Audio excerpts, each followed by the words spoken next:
Just as an example, in the first article on the left, there's uh, it reports that 76% of executives report that their employees feel enthusiastic about AI adoption. But if you ask the individual contributors, it's 31% that feel enthusiastic about adopting AI. So quite flipped. And one of the things the study really highlights is the more senior you are in an organization, the more confidence you have that AI adoption is going well, and people are going to adopt AI, and that it's going to change the business. And so, but down, where you don't maybe hear the noise so much, employees, they're not resisting so much, is they're just not understanding what it means for them and how it shows up in their work. It's actually about old-fashioned change management and leading people through not just uncertainty, but identity shifts, and in how you bring value to the work and how you create value. So it's really exciting. It actually gets back to what Dirk was talking about before with leaders and how they're positioning the why. But the business has to have an aligned view of why. And so if you're not, I actually had the benefit of being on a call yesterday with our head of strategy, and really being able to get that why from leaders is really important, and to be able to drive consistent messaging around that why. Yeah, Teri, all we're going to do is as we start the next slide, and you're going to go into your use case, if people could put into group chat, if someone on your team asks why AI matters, in your world context, what would you say in one sentence? So be thinking about that as Teri continues on to talk about what they're doing at Zurich.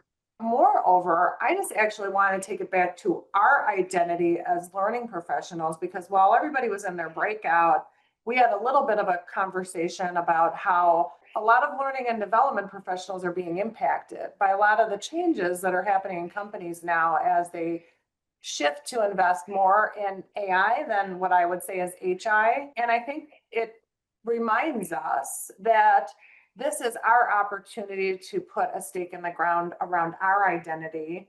And that why is where it starts, because our why is going to be about driving business value. And so to the extent that we can do that as learning professionals, it means we actually need to shift away from those things that have built our own identity. So, we think about building programs, delivering content, upskilling for defined specific skills.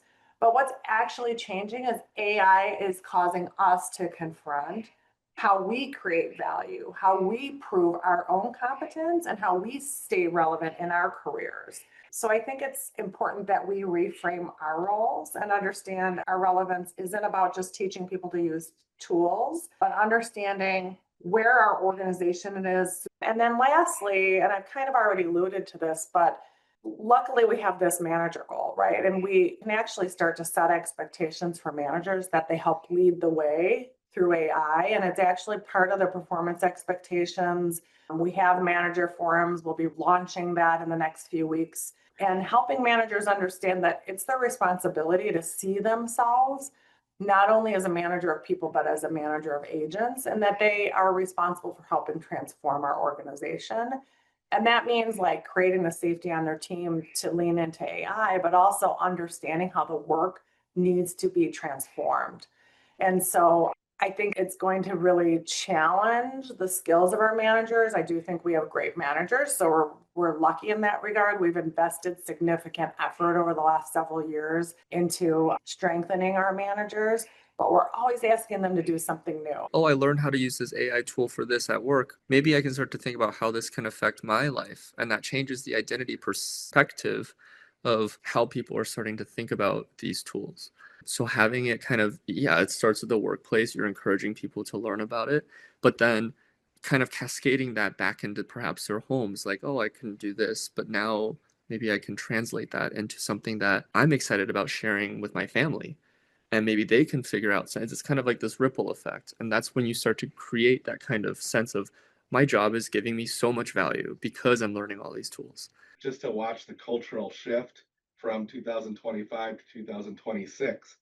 And I would say that the cultural piece of it, driven by leadership, was so critical. And having the exploration part of it the testing that, like, let's have fun with it.